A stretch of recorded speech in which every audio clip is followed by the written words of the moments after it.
On today's video, we are going to be modifying our 3D printer and transforming its original single Z-axis to a dual belt-driven Z-axis. Now, this is the third part of my three-part dual axis series. It is the finale, and it is my favorite by far. We're going to get into why we want this modification, who designed this modification, and then finally, we're going to install it on our 3D printer, and here we go.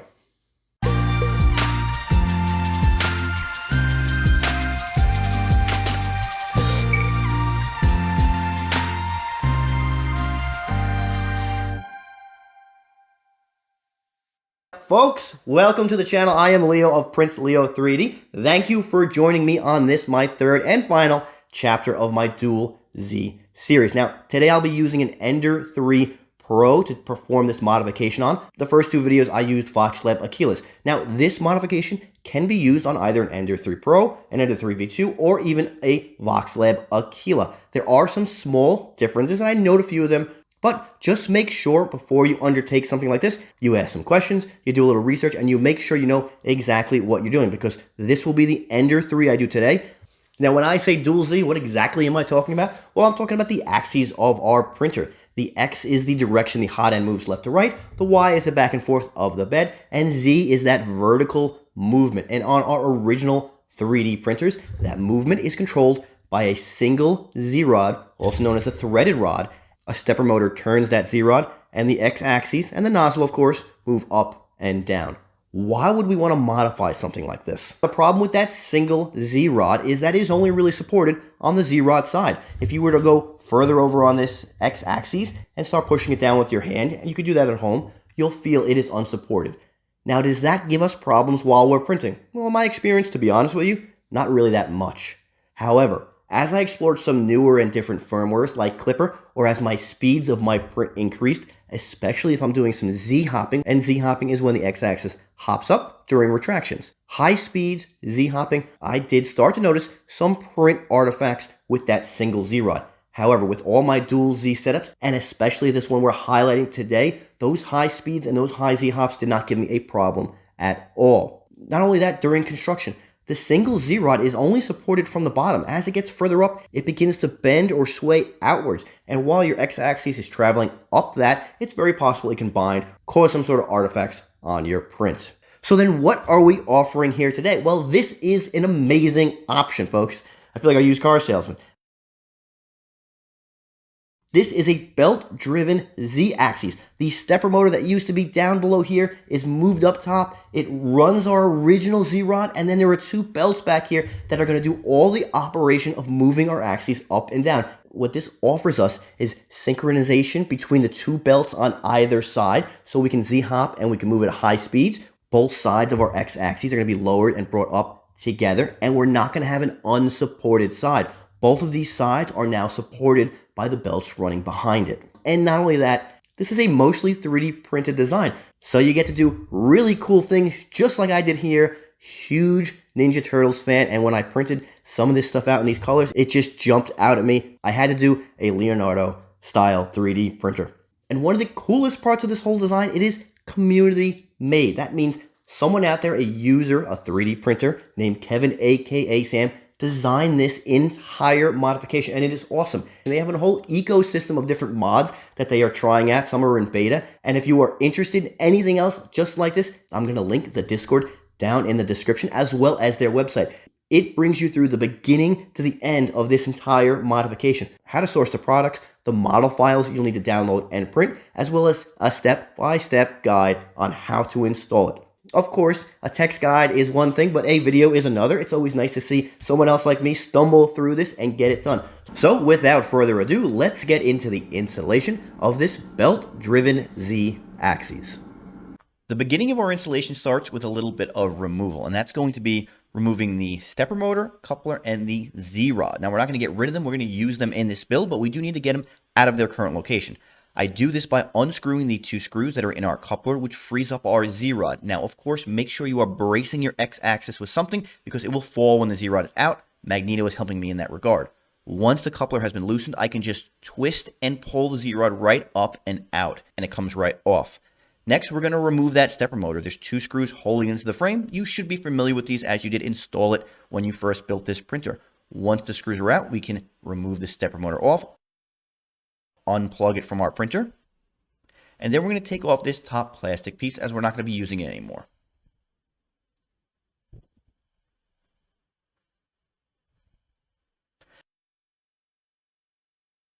Next, we're going to use one of the 20-tooth gears and remove the top flange. That's this piece up here. Now, we're going to recycle our old Z-rod momentarily. I put the gear onto our old Z-rod. I tighten it down so it's stable. You can't pull it off. And then I'm going to use a bottle opener to take that flange off. This is a really easy method of removing that flange. And you can see right there, the flange has been removed. Loosen the set screw for your gear, and you can remove it from your Z-rod. Now we're going to start with the 80-tooth gear that you printed, and we're going to marry that with the 20-tooth gear that we just removed the flange of. Push the gear into the rear of that printed model, and you'll see there's slots so it slides right in. It's going to take a little bit of strength to get it flush so that the back of the gear is flush with the back of the printed model. Then you're going to take 5 3mm by 6mm screws, and you're going to tighten up that gear. All this is doing is screwing into the printed model itself, so it's actually cutting through the model, and it's holding that gear in place. Now, when you put these screws in, you want to make sure that you're putting them in a diagonal pattern. You don't want to go in a circle. You want to go from side to side and in a cross pattern.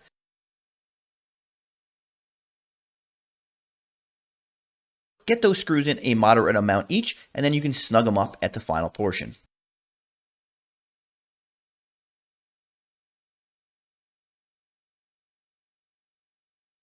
Then we go to the tensioner block, and here we're going to insert 2 3mm nuts in the sides and a 5mm nut towards the bottom.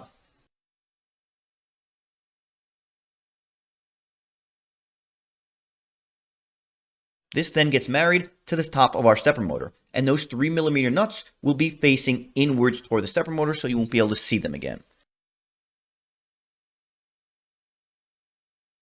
Keep in mind the cable insert on the stepper motor should be pointing in the 6 o'clock direction, and your 5mm nut should be pointing in the 3 o'clock direction if that was a clock face. Now take 4 3mm by 8mm screws and tighten this tensioner plate down.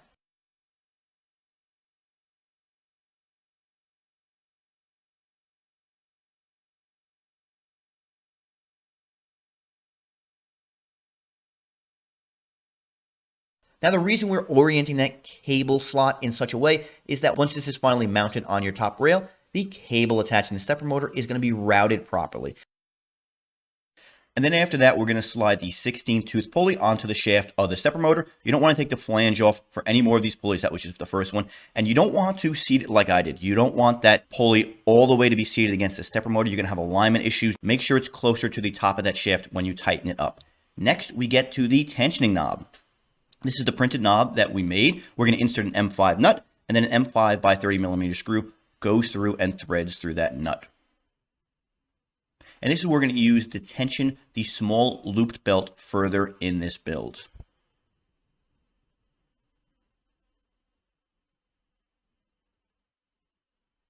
Now we take the transmission body and we're going to insert this 608 bearing. You shouldn't need any tools for this. This should press right in with a little bit of force. And then we're going to get to the mounting screws. These are all M5 by 8mm screws and M5 T-nuts. And these are going to be used to hold this transmission against the aluminum extrusion at the top. Now, again, I don't like the screws that I'm using. You really should use button cap screws because as you can see, there's a little bit of gap between the head of my screw and the transmission body, which is not good. The best way to put these T-nuts on is to thread it just enough so that the screw catches and maybe a little more so it doesn't fall out while you're jostling this. You don't want those T-nuts completely threaded so that when you finally do put it in the aluminum extrusion later in the video and we start to tighten it, that T-nut has plenty of room to get wound around the screw and find the extrusion, which tightens it up.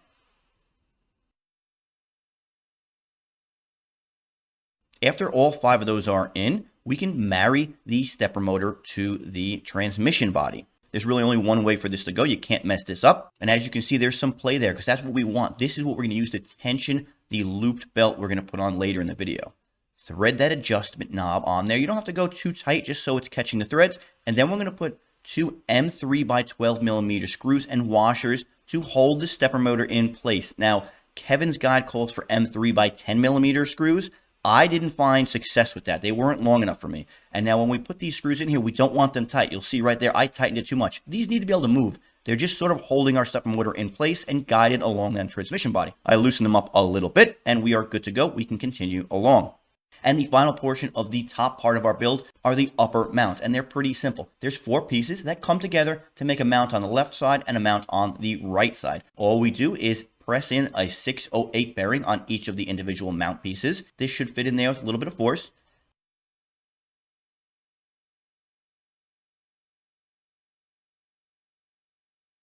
And then for mounting, we add M5 by 8mm screws and T-nuts, and that's 8 in total because 2 goes in each portion.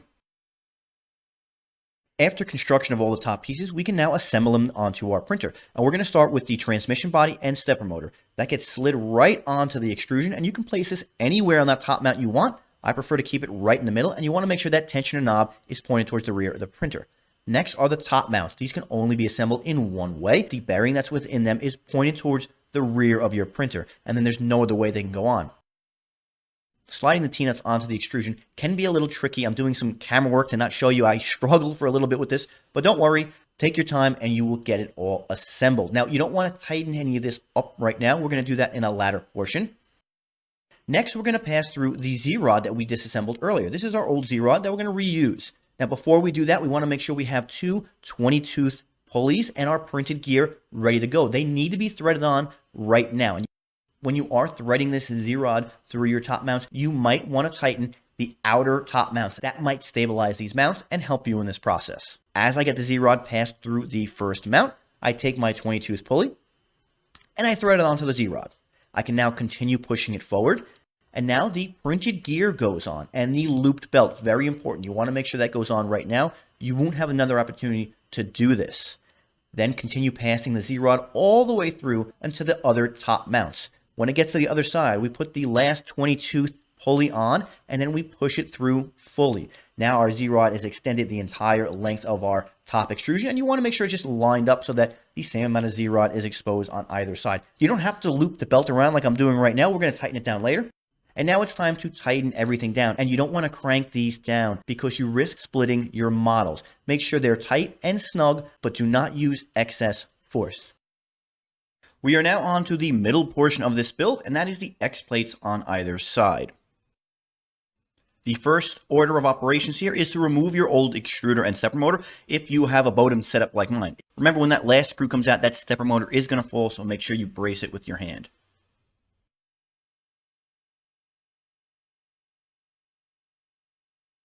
And now we start with the X plates, and this is the most important step. We need to make sure that we embed 2 M3 nuts in the back of these plates.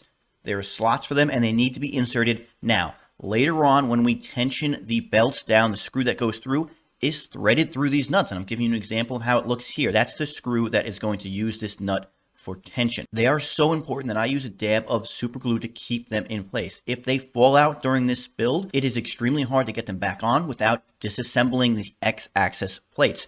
So if you're going to use the glue, make sure it's only a dab and it's nowhere near the threads.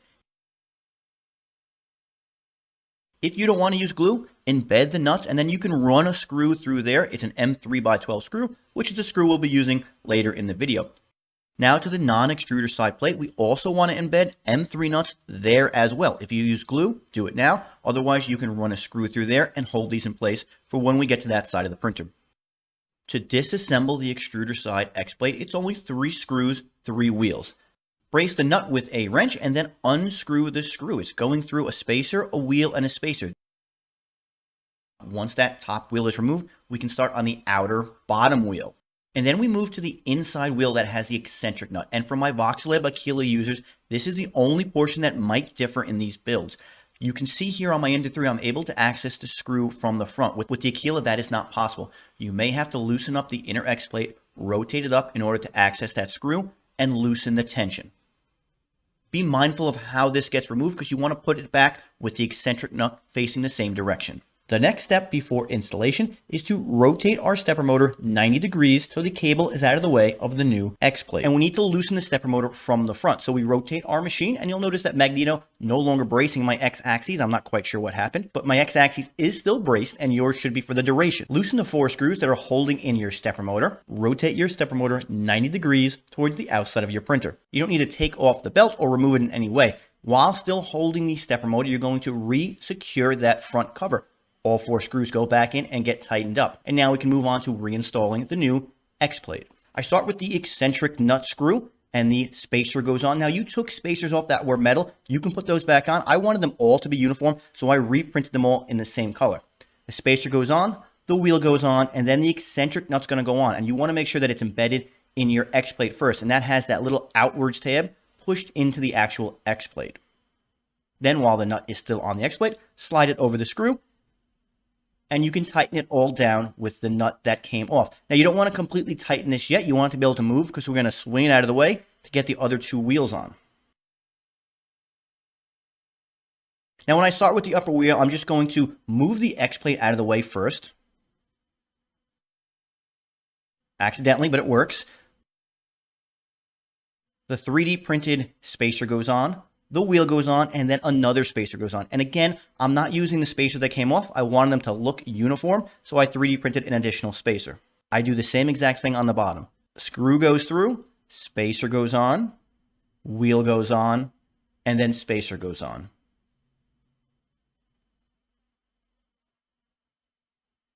Now I swing the X plate up and over the screw so it goes through the mounting holes. And I tighten the nut down on the screw. And I'm not tightening it fully, just a moderate amount so it catches the thread.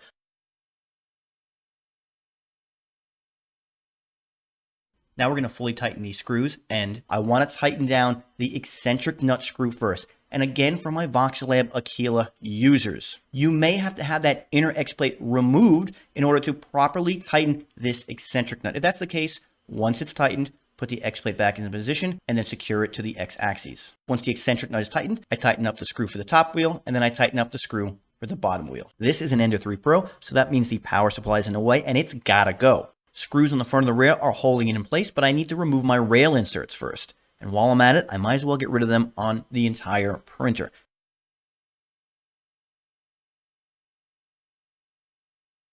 Then I loosen the screws, remove the power supply, unplug it from the machine, and get it out of there. Now we can start disassembling the non-extruder side X plate, and it's the same as before. We unscrew the outer wheels first.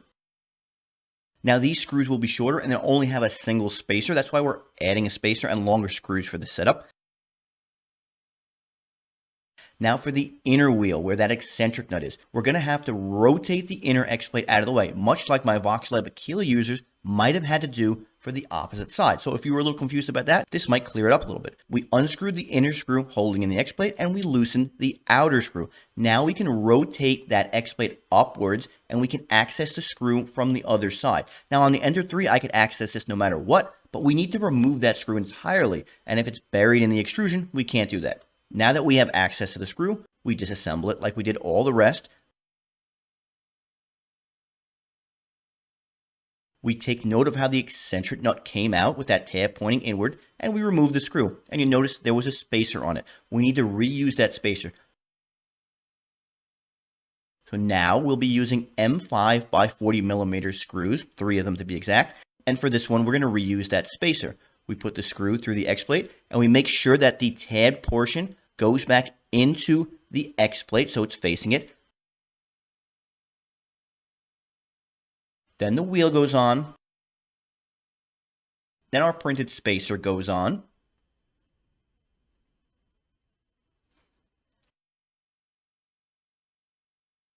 And now our 3D printed X plate can go onto that screw.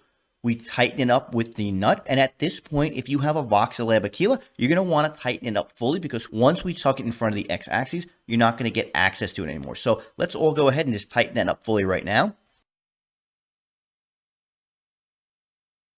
We reintroduce the M4 screw into the axis and we tighten it up all the way. An important aspect here, you want to make sure the X plate is level with the X axis extrusion right there. It can throw off the belt alignment otherwise. Now go to the outer screw and tighten that one back up. Now again, these are those longer M5 by 40 millimeter screws. One goes through the top, one goes through the bottom, and then we can start assembling those wheels. Spacer goes on, wheel goes on, spacer goes on. Same for the top, just as the bottom. And these are going to be all 3D printed spacers. You could have reused your metal ones because there is a single metal one that came off each wheel. I decided not to again. I wanted to keep it all uniform. I like the color scheme, so I wanted to keep it across the board. Spacer, wheel, spacer, and then we can tilt that printed X plate up and over those screws. Now be careful, you don't want to crack anything. It takes a little bit of maneuvering, but it should be able to get moved right up and over, and then it should snap into those screws. Now another thing you might want to do is thread the screw through those holes before you actually do all this thing, so you don't have to worry about the screw being a little too tight on it. We place the nuts on a moderate amount, and now we can go ahead and tighten those up. Now you should have already tightened up the nut for the eccentric wheel already, so now these can be tightened down completely. That's it for the mid portion of the build. We can continue moving forward. And the final assembly step are the belts and the bottom mounts. Now I've combined these two together because the bottom mounts are fairly easy and the belts are really the most important part of this entire build. I start by taking the printed mount at bottom and threading through 4 M5 by 8 millimeter screws and T-nuts. Just like the top portions, these are going to be assembled off the printer. Now I'm using the older version of these bottom mounts, which means I don't need to thread a screw through here right now for the pulley. If you're using the newer one, you're going to need to put that 14 millimeter rod into the bottom mount while you mount it. And now onto the belt, and we start by routing the uncut belt downward behind the 20-tooth pulley and along the extrusion. And behind the X mount along the extrusion. And then when I get down to the bottom mount, I use an Allen key just to represent the gear. All we're looking for right now is length.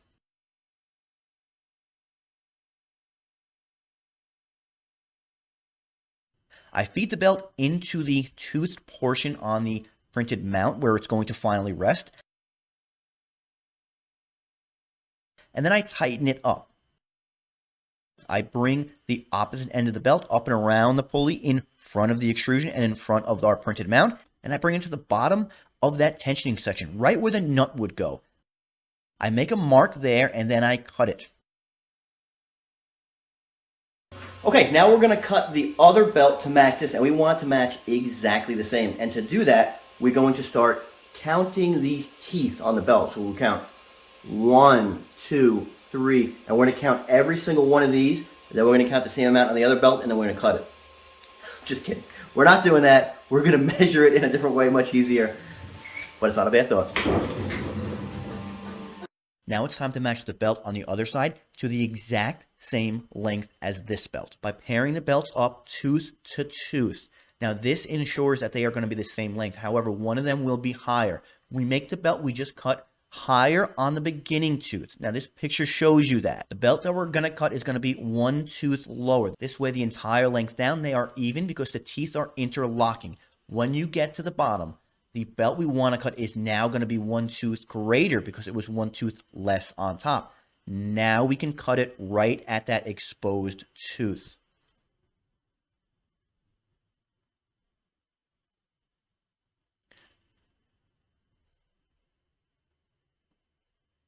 And again, you want to make this cut nice and flush. And again, the belt we're cutting is going to be one tooth greater because when we lined it up on top, it was one tooth lower. This will ensure the belts are the exact same length and the exact same number of teeth. Now the pulleys are going to be loose for this. We haven't tightened those up yet. We're going to reroute the belt exactly like we did earlier. The belt comes around the pulley, down along the extrusion behind our printed X mount, and now this time I want to build that bottom pulley. It's going to be a single M3 by 20 screw and an M3 nut. And along that screw, we're going to put our two halves of that bearing get slid onto the screw. And you want the lips to be on the outside so that when they touch, it's a nice smooth surface that the belt can route itself around. I tighten it up, and then I can continue bringing the belt up around and to the bottom of the X plate. Now you'll notice there are grooves in this bottom portion, and that's so the teeth of the belt can fit in there perfectly. And now we want to make sure that one tooth is actually above the last insert. This way we can make it identical on the opposite side. So every single one of those inserts is filled with a belt tooth, and then I have one single tooth denoted here left above it. Tighten that down, and then we can go to the other side of the belt. The belt gets routed over the top of the pulley, down into the top of that 3D printed mount, and now to the other side of this belt where the tensioner and screw come into play. This is that 3D printed tensioner piece, and through it goes an M3 by 25 millimeter screw. And then we slide the belt into here. And again, there are grooves for where the teeth are going to go. And here we want to make sure the last tooth is exposed. This way we can make it identical on the other side. Then we take our M3 nut and we slide it through that tensioner hole. This is where the screw is going to thread through and cause tension for us on the belt. And we begin to tighten it. Now, we're not going to tighten it fully right now. We're just getting it in place so we can start on the other side.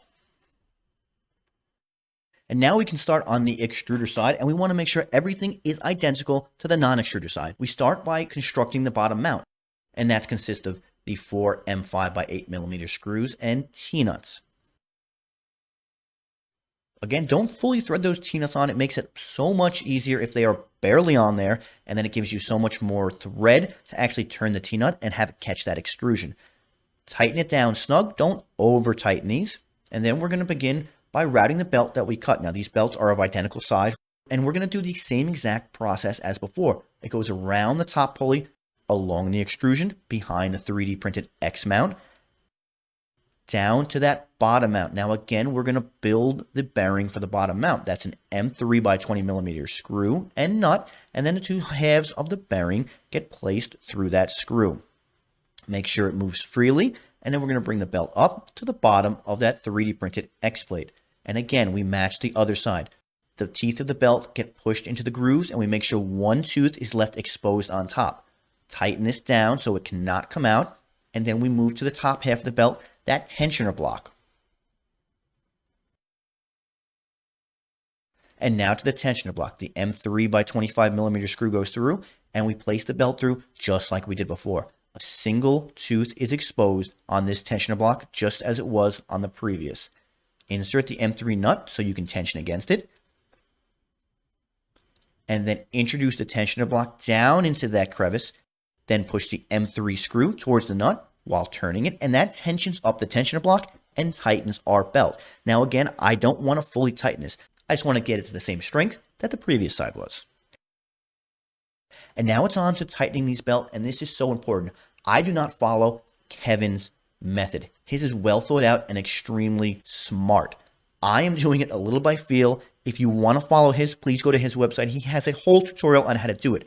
This is how I do it. I'm just going by the feel of the belt. I want it to be tensioned nice and snappy, but not super tight. So I am screwing in the tensioner block, which is causing tension on the belt, and I am slowly but surely feeling it with my hand. And I always base the tension off my non-extruder side belt. So I get the tension there where I like it, and then I adjust the extruder side belt to that. The way I do that is by measuring the exposed threads of the M3 screw out of the tensioner block. I take a caliper, and using the back of it, I measure how much of that screw is exposed. All of these parts, all of these belts, everything should be identical. This is 5.30 millimeters exposed. That means if I can get the screw exposed on the extruder side the same, they should be identically tensioned. The belt is the same side. We've erected it the same way, and now we need to tension it the same way. So I'm continuing to tension it and measure as I go until I get the exact measurement, and then I measure the beginning side just to make sure they are tensioned correctly. This is of utmost importance, and if you want to be a little more accurate, I highly suggest going to Kevin's website and checking his method. And now we're going to align the pulleys on our Z-rod, and right now they are not tightened, and that's a good thing. We're going to bring the X-axis up and down through the range of motion. That will align our pulleys. We bring our X-axis all the way up, which should now align both sides of our X-axis, and it's at that point that we tighten those pulleys down. If for some reason you don't have the correct gap between your x-axis and that top extrusion. If one is slightly higher or lower, you can physically bring it up with your hand or lower with your hand and then tighten the pulleys at that position. Keep in mind, if it's a large gap, you may be causing too much stress on the belt. In my scenario, when I brought that x-axis all the way up, the clearance was perfect on both sides, so I was okay to tighten that pulley down. And now we're going to tighten down both the pulleys on the transmission body. First is the one that's buried in the transmission body that's connected to our Z-rod.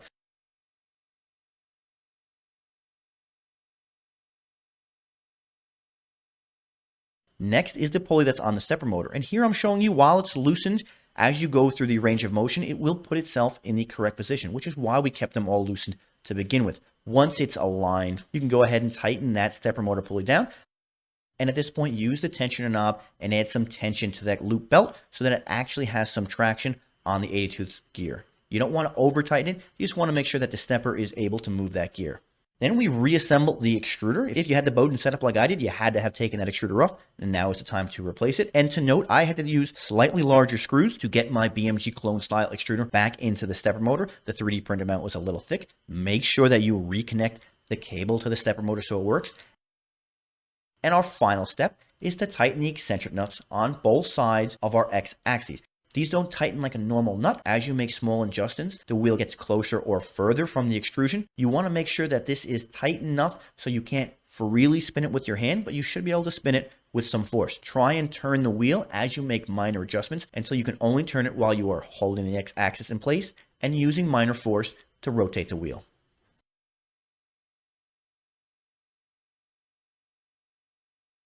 And now the absolute final step is to hook up the electronics, meaning we need to hook our stepper motor up. We had to get an extended cable in order for it to reach all the way up top, and now we need to plug that into the main board. So I start by removing the 4 screws that are holding in my electronics case, and then I access my main board. Now, right at top of this main board here, you'll see the stepper drivers, and the cables of the stepper motors are plugged into them. From left to right, they are X, Y, Z, and E, E being extruder. And for this video, we're concerned with that Z stepper driver and cable. There might be some glue attached to it. Just peel it away with a flush cutter, and then we can unseat the cable and remove it. In its place, you're going to plug in the cable that you got. And then make sure that you snug all the wiring back up right before you get the electronics case put back together.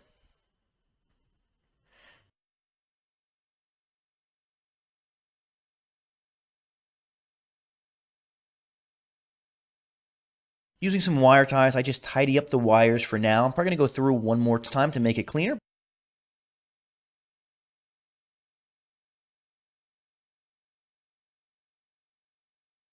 Now, as far as cabling goes, I'm not going to go into a comprehensive list of what cables work with what mainboard. Every cable you get from a retailer may be different, even if you've purchased it there before. What you want to do, if you can, is find the pin-out setup for your mainboard. Kevin's website and tutorial has a really nice section on what to do if your stepper motor is not operating properly. I highly suggest you go there and check it out. But keep in mind, if this is not plugged in correct or the wires are not oriented correctly, you could burn out your stepper motor or your mainboard. If you want, come to the Prince Leo 3D Discord. You can go to KevinAkaSam's Discord. A lot of people have done this modification, and they are more than willing to help with your particular cable and your mainboard. Now, because I have an Ender 3 Pro, I had to take the power supply off, and now I need to put it back on, but I don't have the clearance, so I needed to print out this little mount that Kevin provided. This way, I get some clearance on my power supply. It also looks really neat, and it gets tucked behind our 3D printed X-plate. Time to power it on and auto home it for the first time and see if we're in business, and sure enough, we are. My first auto home moves my printer in the correct direction. All the gears, all the pulleys are moving freely, and it looks like we are in business. Like I said, this modification is all about flair. I removed my old pink rail inserts. It's time to add some new ones. And while we're at it, we can add some cooler looking wire ties, a fan shroud. Our printer's printing well. We want it to look cool. And this is just another step in making this whole process, this whole hobby for us a little more enjoyable. Cowabunga dude, it is time to get our first print going, and let's see how well this modification takes.